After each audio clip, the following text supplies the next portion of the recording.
Parents, what is your biggest fear when it comes to raising your kids?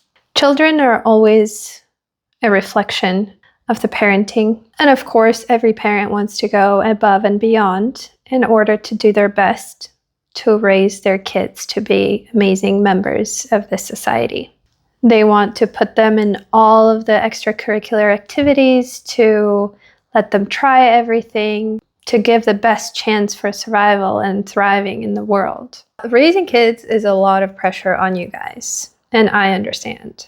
And how do people usually tell if a parent is doing a good job? Well, you see kids doing amazing, getting all A's. You see kids winning first places at competitions. They are usually judged by their achievements. And the praise usually comes from the outside. It comes from the teachers, from your parents, from other kids, from coaches. They're like, oh my God, they're doing such a great job.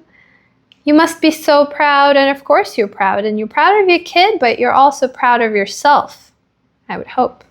It's part of your performance and reputation as a parent, because you can kind of quantify it. But if all of those achievement things didn't exist, how would you tell if you're a good parent? What would be a way to know that you're doing amazing? Well, a few good ways would be your kid trusts you and shares whatever is on their mind. They're not afraid to speak up. They're not afraid to come to you with their concerns and whatever pains them. Your kid is open and your kid is honest, so they don't feel like they have to cover up if they did something wrong, but they will come to you and honestly admit to something that they've done. They are healthy. They feel loved, and they are able to project that love onto others, onto their friends and onto other family members. And you can really tell when a kid is very loving and open and just easy and lighthearted. Sometimes it's easy to get carried away by the outside praise, and you can take your kids' wins as your own, of course. But it also sets a certain expectation of your child and of you. And if there is an expectation from a child, they often are not sure why they have to do what they have to do.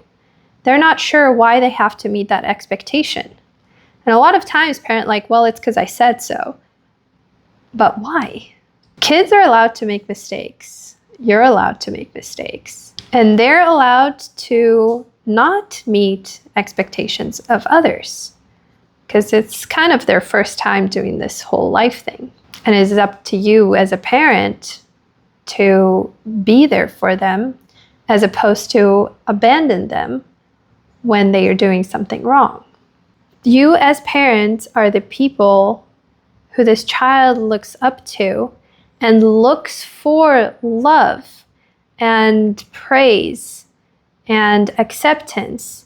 Because if you don't give that to them, they'll go and find someone else. You have to be very gentle with the pressure that you put on them, because too much pressure without enough acceptance and love can break them.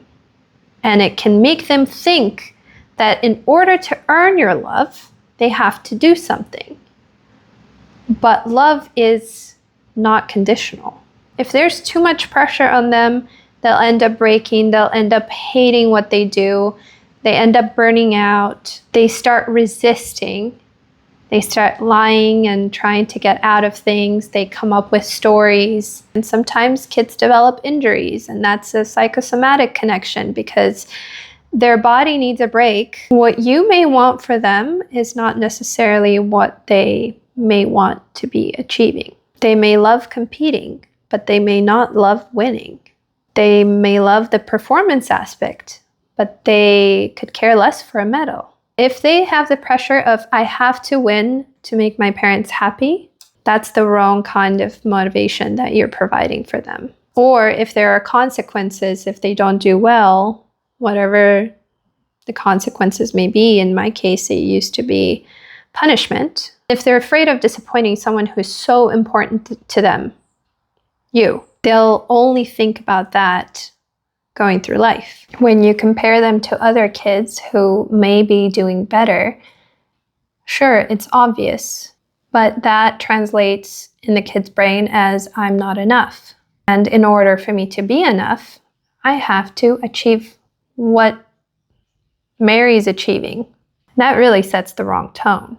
Because starting with the childhood, they're going to keep comparing themselves to others around them, and they will always chase something that may not even be theirs, but they think they need to be as good as that one person. Again, it gives them a feeling that they're not enough.